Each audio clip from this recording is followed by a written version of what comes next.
just absolutely beautiful. So on this day, by the way, in 2001, Barry Bonds became the all-time single-season home run king when he hit his 71st and 72nd home runs of the season before finishing with 73. I explained this in the Daily Hustle electronic email communication this morning. That, look, dude, I'm not kidding you. He was the only guy that would come to the plate, and I wouldn't want him to hit me the baseball. That was it. The only one. I'm not joking. Every other person, in my mind, I'm like, dude, I got this. I'm making a play. Didn't matter who else it was. When that motherfucker stepped up to the dish, it was like, ugh. He hit a ball one day in Oakland, and this thing was so high in a day game. And Oakland's notorious for the high sky and the sun out in left field. I'd never been so scared in my life. Not on a baseball field. Not in the sense that, dude, this is going to drop. And it's funny because I don't think through the course of my entire Major League career, outside of I remember a sunball in New York, and I had a ball in the lights in Toronto. Those were the two major drops that I can remember, and those aren't even really drops. Although somebody did send me just recently, it was really funny, a picture of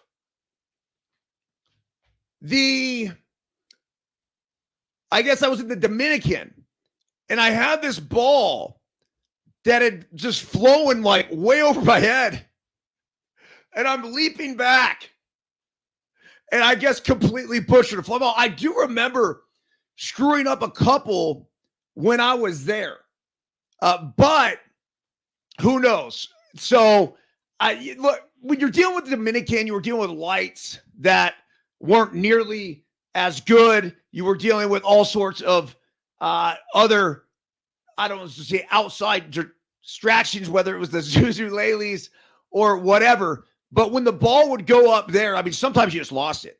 Like literally, it was hit above the lights. Jason Kelly, good morning to you. Yes, I'm rocking and rolling, and I am awake, running the program. If you're on here, fire away in the chat, please. Let me know if I am live, because I actually have a settings thing here where if I look at it and I can check the audience view. Oh, I think I am on. Could you try again? And I don't know why Siri keeps listening to me. Stop listening to me. I'm not talking to you. So I guess our audience view is firing, and yes, we are awake. Byron, thank you. Yeah, when I went on this morning and I started the show, we have a button now. It's really cool. You can check the audience view, so I can actually see what you guys see. And when I started it, it said network connection issue. I'm like, oh, fuck. Okay, whatever. So anyhow, this is the second day now in a row that we've brought back the Daily Hustle email. And I'm just sharing with you guys an outline of what we're going to talk about through the course of the DH podcast. I mentioned already the Barry Bonds and on this day sort of thing. Let's get into yesterday. The MLB playoffs wild card round ended with all four victorious teams completing the 2-game sweep of the best of 3 series. That is pretty crazy that you had all of those games, every one of them, be a sweep. And the other thing that I guess sort of caught my attention was 2 home teams of the Twins and the Phillies, and then the 2 road teams, be it the D-backs and the Rangers, taking care of business. So the American League Division Series matchups now will be the Twins at the Astros, and I believe that starts on Saturday. And then the Rangers at the O's. The Rangers are not slight favorites. They're actually slight underdogs in that one. The O's are minus 120. We'll look into the odds of the other series as well. It's going to be the D-backs and the Dodgers. I have to imagine they're going to be heavy underdogs in that series, plus 200, plus 250. Yeah, I'm going to have to go back and look to see exactly how they did in head-to-head matchups this year. In the division, they typically play each other, about 18 times. So they definitely have a ton of history, and I just remember the Dodgers winning a shit ton of those games. We also have Philly taking on Atlanta. And so then that gets me to a tweet that I fired out yesterday. And that was my 5 takeaways after the first round of the playoffs. Let's start with number 1. With 19,000 fans at a playoff game in Tampa, St. Pete, the Rays need to get the fuck out of there. Period. I went off on this a little bit yesterday. We put up an IG video that started to gain some pretty good traction. And I'm not the only one calling for this. But when you look at the Tampa Bay Rays and the success that they've had as an organization over the past decade or so, it's been incredibly impressive. So looking at this thing, and now they've even committed $700 million from Tampa's side of things to build this new stadium, and all of the extra costs that are going to come. So I would like to think Tampa, the organization, have committed to $1 billion to stay in Tampa. I've got to ask them the question, why? I don't get it. What is incentivizing you to do it? I've got to believe that if they do move, or if they did move, now I get it's a process and you're going to have to go through all the other owners and everything else, but there was no less than 3-4 different cities that seemed committed to bring in Major League Baseball teams. Number 1 being Giuseppe Pepe Manuele's hometown of Montreal. They want a team back. Number 2, Nashville. They want a team. Number 3, Salt Lake City. They want a team. 4, Vegas. They want a team. I've heard San Antonio. They want a team. So if you have all of these places that are willing to, say, facilitate whatever they have to facilitate to get a team to move there, why would the Rays not look into that solution?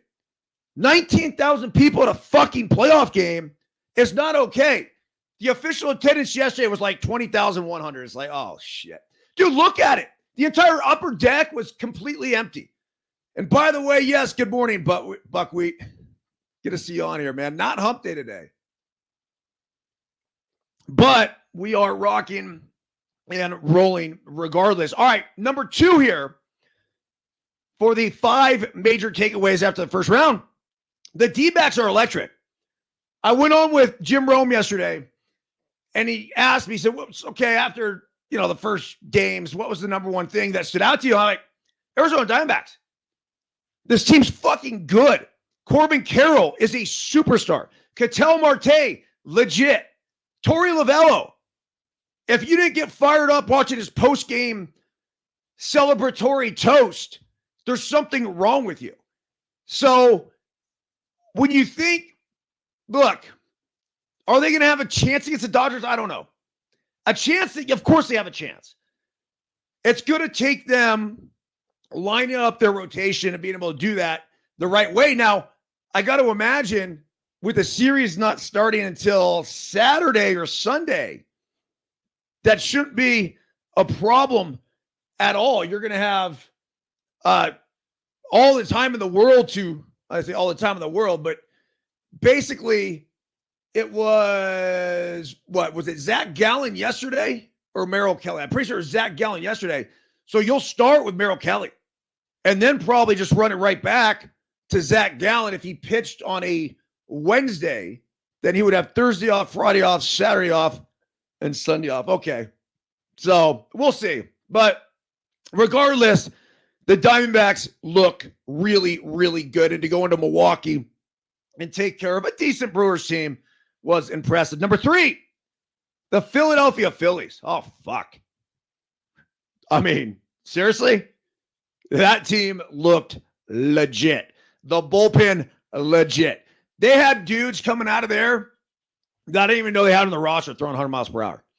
I mean, it was filthy. On top of that, you got all the superstars coming to play now.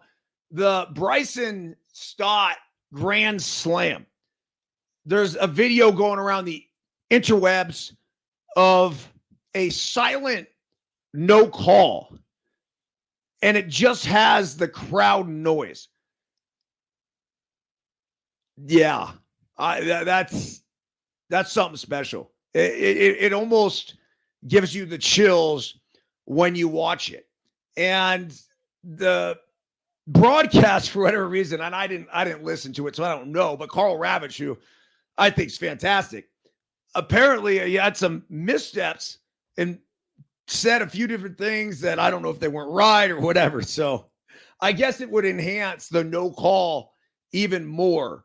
But the fact, and this is what resonated with me about that, was every single fucking fan in Philadelphia was on their feet when Bryson Stott hit the grand slam. They were already there. There was already a buzz. And then the buzz, which was sitting at like, say, a level 6, went to a 10. It was insane, really cool to watch. Number 4 in the 5 major takeaways after the first round, the Twins looked great. Good job for the Minnesota Twins. They had a sick pickoff play that Sonny Gray called with Carlos Correa, the little tip of the hat thing, boom, fire around, spin move, daylight. Look, this plays, that's not rocket science. So as soon as there's daylight between the runner and the fielder sneaks behind there, bam, that's where you go. And so whether Sonny Gray called for it or not, I don't know. Maybe he did. Maybe Carlos Correa called for it. But general rule of thumb, when there's that space there, go ahead, spin for the win. That's it. All right. The other thing about the Twins, I mean, their starting pitching looked great. The fans were going berserk. Watching the games, and I can't really say anything about Milwaukee because we just didn't see much. You know, Milwaukee has a great fan base. But watching the game in Philly and watching the game a little bit in Minnesota just had a different feel to it. That's what playoff baseball is supposed to be. Like, that is it. That's what it's supposed to feel like. That shit we saw in Tampa, it's not playoff baseball. It's just not. I can't imagine any free agent ever want to go there. Like, it makes no sense. Not unless you're just chasing the money. But, you know, again, this is a team that's not going to spend a lot of money on free agency anyway. So the number 5 thing for the major takeaway. Well, I got into Philly.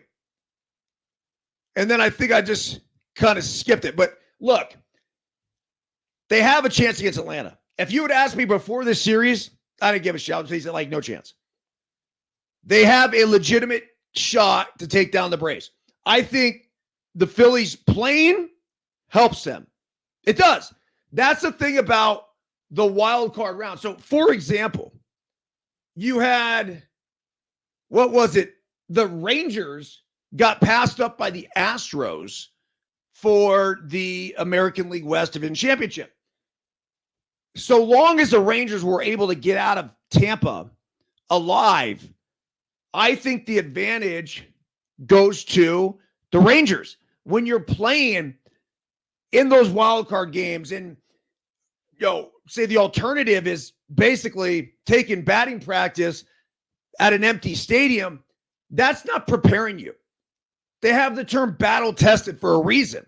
Well, as these teams get battle tested, all it does is it allows them to gain confidence through all of it. So Philly, I would be, wow, I'd be surprised to see Atlanta go home or stay home, whatever it is, early. But Philly is a team that can fucking do it. They legitimately are. All right. So the Twins thing against the Astros. They're picking on the Astros. The Central Division, and this is the fourth major takeaway, in both leagues should be relegated. It's a little harsh. Yeah, I get it. But other than the Twins, there are no Central teams there. Milwaukee just got slapped aside by the Arizona Diamondbacks. If you look at the records in both Central divisions, and like all of it just wasn't good. And you had a feeling that they had no chance. Now, the Twins were the only team that were worth a shit in either league in the Central Division. Now, the relegation thing, I don't know exactly how it works other than the fact that if you don't finish with a certain record, then what happens is you get relegated basically to the B League or D League or whatever you want to call it, and this is European soccer.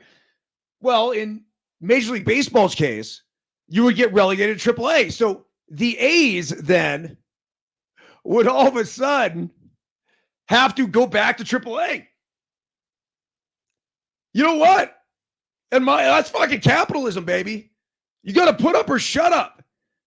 That's as simple as that. So, I don't know. It was just a fun little thing. The last one here, Bruce Bochy, Texas Rangers manager. He's a fucking man.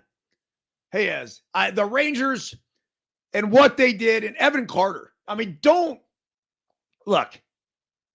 We're trying to feed you guys knowledge. We're trying to give you guys information. We're trying to teach you guys about players. We did a thing here at No Filter Network on Evan Carter 2 weeks ago. He's the fucking man. That's it. I saw him play.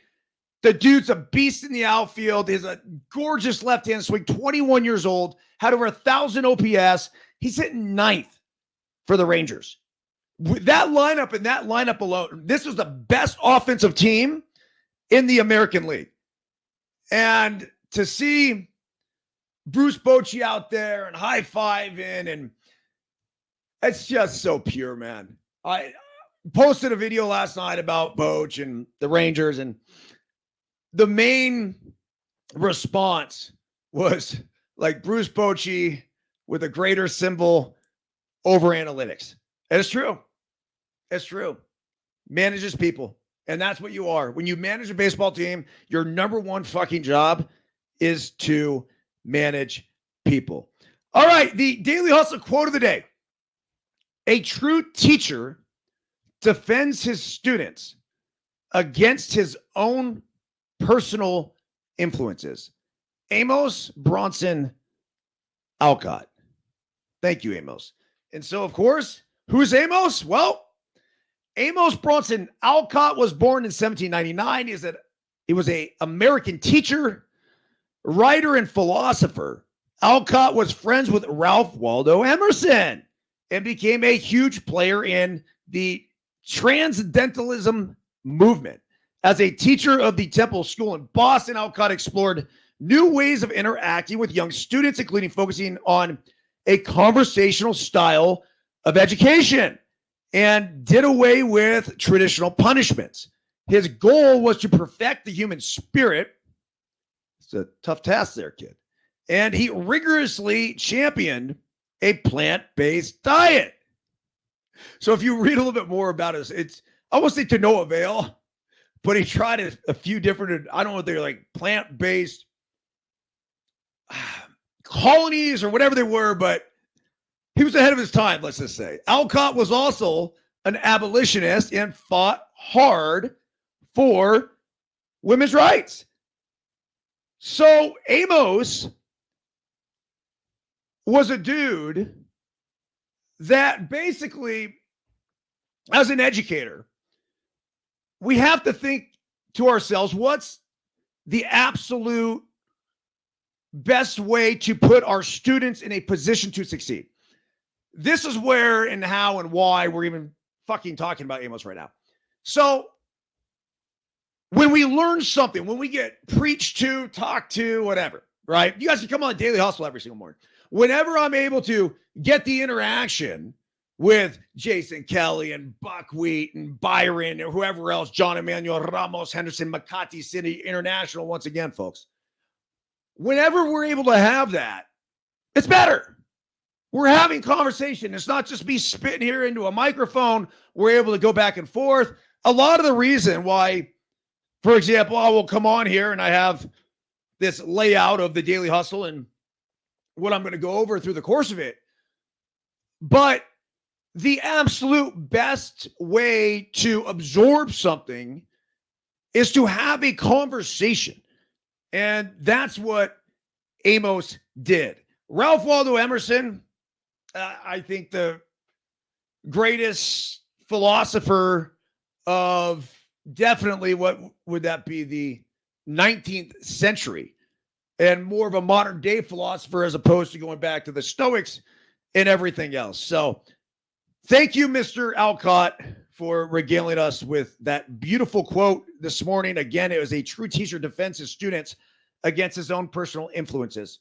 And the idea and thought, by the way, too, of that is that we have to always be looking at outside opinions and why somebody may look at it that way. Now, if we present the information correctly, then what we do is we let our students make up their own mind. But it's our job as educators to present all of that information. Trivia question of the day. Will the Thrill Clark, co-host Deuces Wild here on No Filter Network, by the way. I'd also like to quickly just say thank you to everybody who's been downloading not only the Daily Hustle here, but Deuces Wild. It's been fucking taken off. Deuces Wild's kicking the Daily Hustle's ass. As it should. It's a better show. But thank you. We've had thousands of downloads over the past few days. Even yesterday was just a gigantic day. So if you could continue to share that, Apple, Spotify, whatever, we very much appreciate it. Also, please, if you could leave a review, if you're listening to this on Apple Podcasts, hit the 5 stars. If you're feeling generous, leave a review. Same sort of thing with Deuces Wild. It really helps us and it expands our reach, and it gives us an opportunity to ideally positively influence other people's lives. So the trivia question is, will Clark play for the Giants, the Rangers, the Orioles, and the Cardinals? The Rangers and Orioles, of course, are going to square off in the National League Division Series beginning Saturday. Between the two franchises, how many World Series have they won? The answer? 3. Texas with 0 and Baltimore with 3. 1966, 1970, and I don't know why it says 1993 here. That's not the case. It's 1983, of course. Join the Daily Hustle Live Interactive Life Optimization Daily Hustle podcast as we discuss these 3 stories. So here's the 3 stories we can't ignore for today. Former ESPN broadcaster Sage Steele tears into The View. That's right. She trashes The View on Bill Maher's podcast. The show is, quote, despicable. I mean, those are harsh words. And look, I get it. I'm not a fan of The View either. But former ESPN star Sage Steele torched the ladies of The View during her appearance. I'm just interested in what got her so fired up on Bill Maher's Club Random podcast.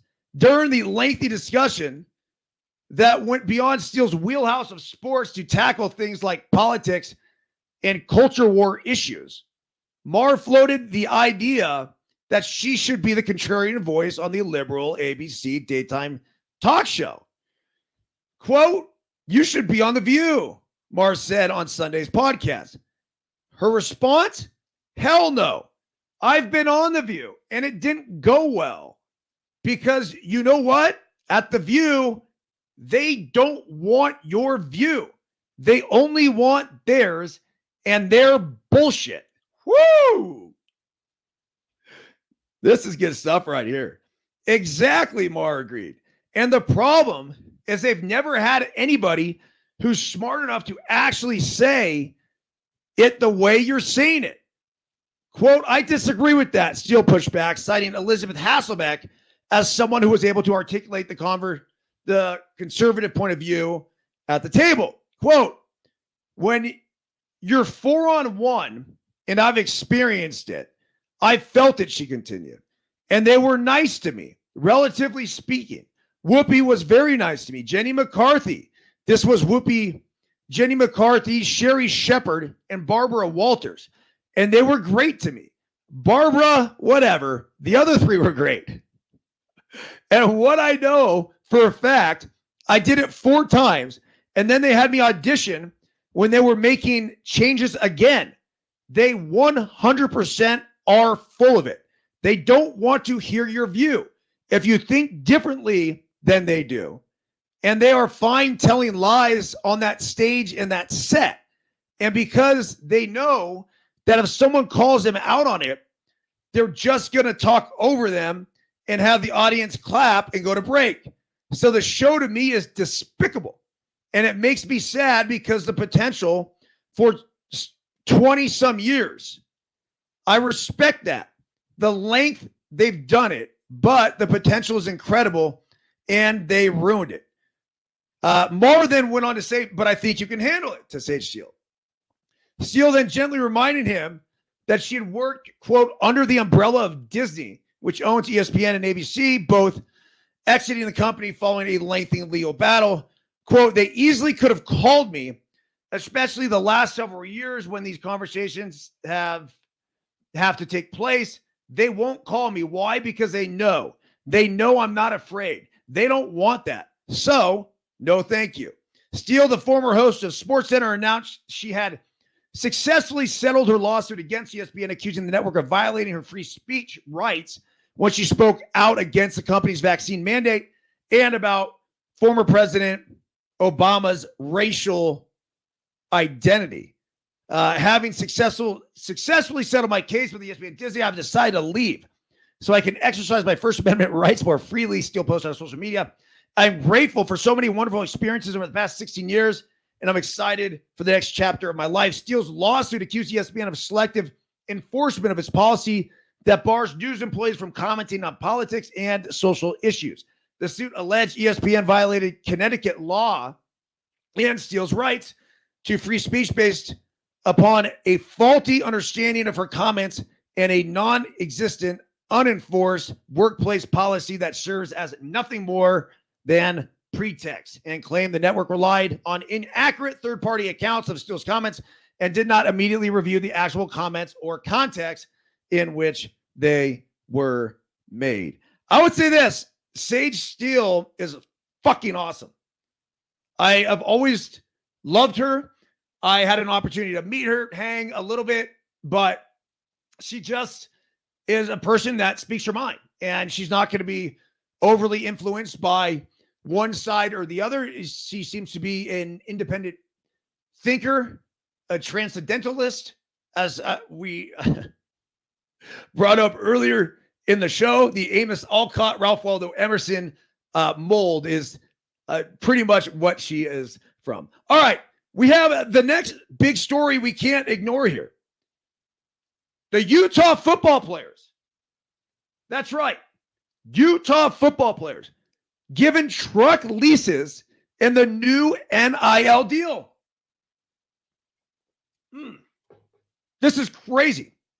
In the latest escalation of the college athletics arms race, the University of Utah booster group Crimson Collective made a splash designed to grab national attention and bolster recruiting efforts. And why not? This is awesome. I mean, Joe's got a good point. Will they get gas cards? They're going to fucking need them, man. Either that or hopefully they're electric trucks. Because that, way gas prices are going right now. I paid $7 a gallon the other day in Truckee. Not kidding. $7 a gallon. Absolute joke. Insane. All right. Utah football coach Kyle Whittingham had a straightforward message for a group of donors assembled at Rice Eccles Stadium on Wednesday afternoon. Everybody in the country is in this arms race, he calls it. I mean, dude, we're not at war here, folks. Of course, the event they were gathered for was an indication enough of that. As part of a name, image, and likeness deal, the Utah Crimson Collective Booster Group presented every Utah scholarship football player with a 1-year lease for a 2024 Ram Bighorn 1500 truck. All right. A 1-year lease. That's it, right? So you're leasing the car. Now, it's going to depreciate. You drive that thing off the lot. It's a 2024, so it's a new truck, obviously. But I'll say this. There's 85 scholarship football players. There's probably another 15 walk-ons. Could we give a truck to the fucking walk-ons, please? Seriously? Look, and I bet you, and I mean, every team almost has them, and sometimes when they become starters, whatever, but these walk-ons become dudes. And they're already the redheaded stepchild, the poor kid in the corner that doesn't get this and doesn't get that, and they're not allowed to dress, and give them a truck.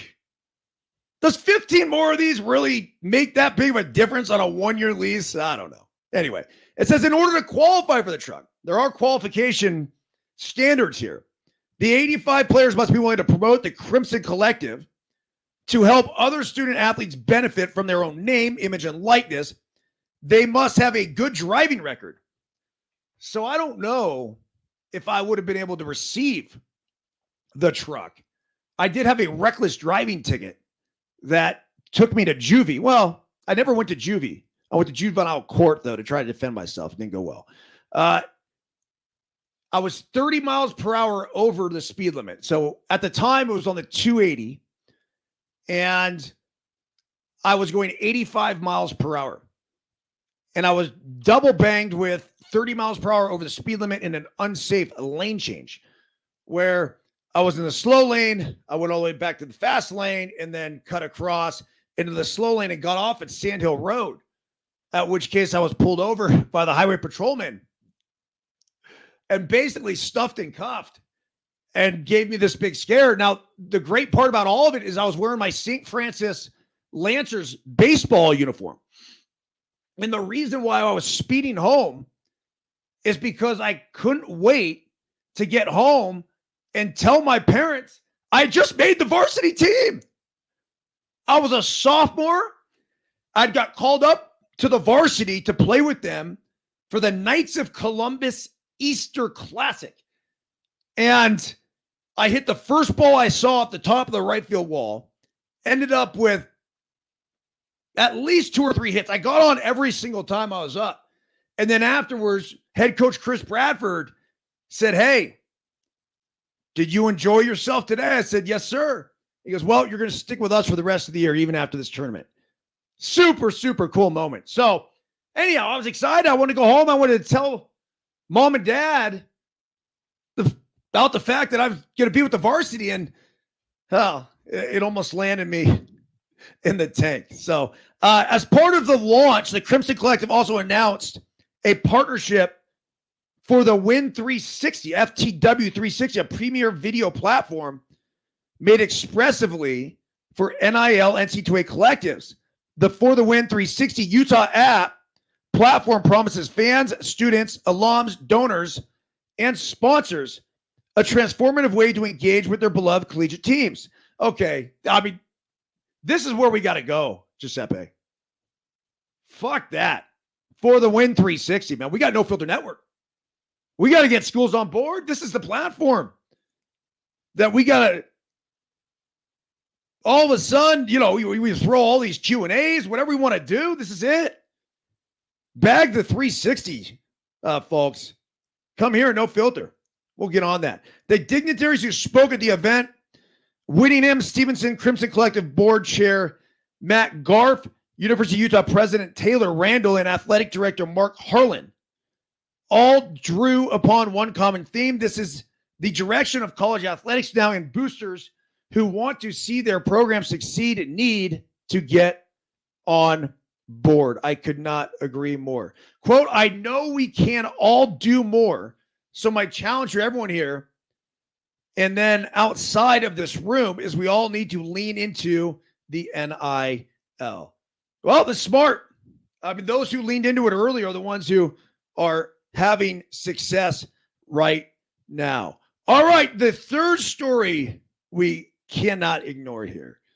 The number one small talk phrase that will earn you friends. It says small talk might seem trivial, but it can deliver big results. It can help us forge new or deeper connections with others by allowing to discover unexpected areas of common interest. It can enable us to establish or reinforce our personal reputations, giving us an opportunity to demonstrate warmth and empathy.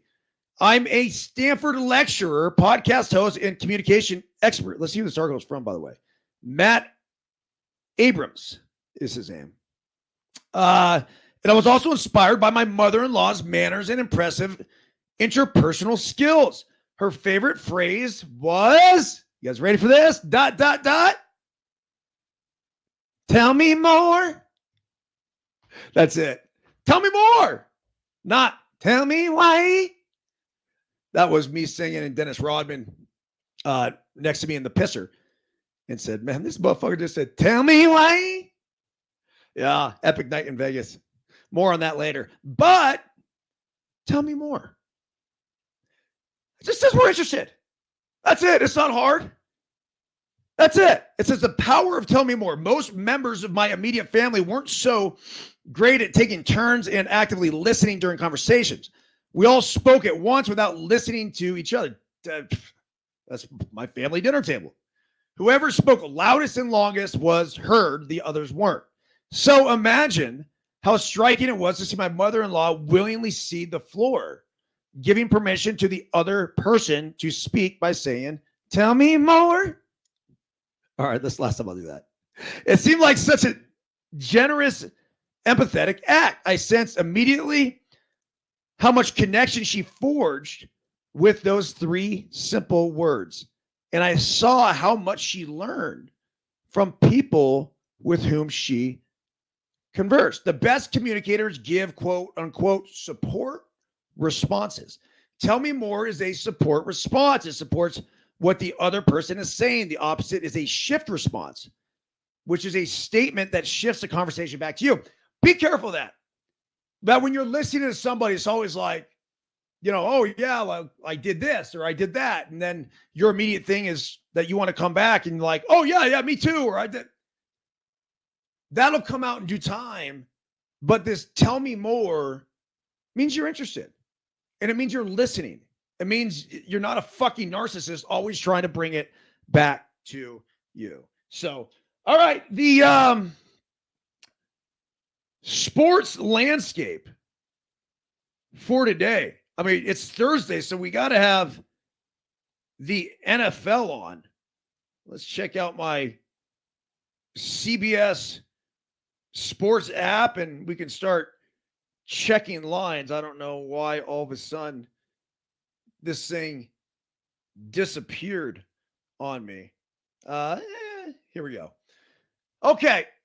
The NFL today, I got to turn off the Wi-Fi, get this rolling here. What do we got? Scores for today, the Bears and the Commanders. Washington -6. I mean, dude, all I had to do is look in the chat. Thank you, Joe. I don't know, man. The OU is 44.5. They're in Washington. 75 degrees and raining. You really think they're going to get 44.5 points?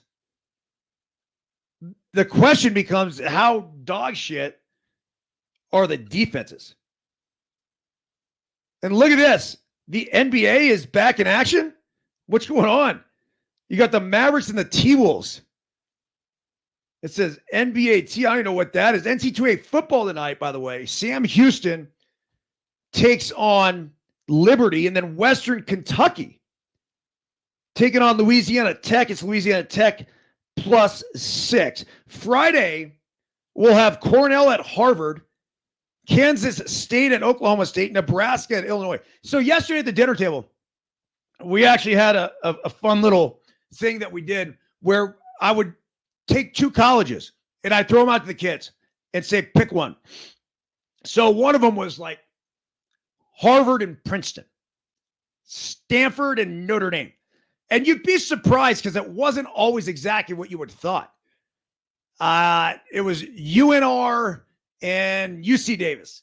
Just kind of random. And sometimes they weren't academically, say, aligned or athletically aligned or anything else. But I did say, assuming we're playing no sports here and you're just going as a student, this is it. When you play sports, it's a whole different animal. 58 seconds before my 45 minutes are up, and then I have about 2 minutes to close the show, Giuseppe. So I feel like I'm on this one. NCAA football tomorrow.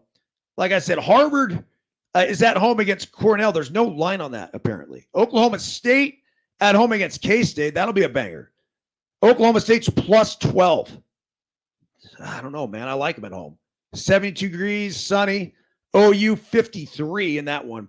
Nebraska goes on the road tomorrow night at 5 p.m. Pacific time to take on Illinois, and it's Illinois -3.5.